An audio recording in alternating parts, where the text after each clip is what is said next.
আহ গোপাল, আমাদের এখন শিয়রে সমন নাচ্ছে, আমরা বড় চিন্তিত। কিন্তু গোপাল, তোমার আসতে এত দেরি হলো কেন? পুঁটির 3 দিন ধরে খুব জ্বর মহারাজ। আজ দেখতে গিয়ে একটু আটকে গিয়েছিলাম। তা সে কেমন আছে এখন? না না না না না, এইভাবে হবে না, এইভাবে হবে না।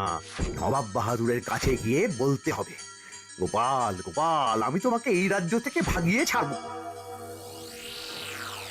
কি বুঝলে রাজবৈদ্য? আমার সঠিক জায়গায় সঠিক সময়ে আগুন লাগানোটা কেমন হয়েছে? কি মনে হয় মহারাজ গোপালকে তাড়াতে রাজি হবেন? যখন সোজা আঙুলে ঘি ওঠে না, তখন আঙুলটাকে বেঁকাতে হয়। আর একবার অনুরোধ করব, তারপর আর অনুরোধ না করে সোজা অভিযোগ করব নবাব বাহাদুরের কাছে। এই একটা মোক্ষম সুযোগ এসেছে গোপালকে ছেঁটে ফেলার। আমি আরেকবার মহারাজের কাছে যাব, গোপালকে এই রাজ্য থেকে তাড়াতেই হবে। তুমি আসার আগে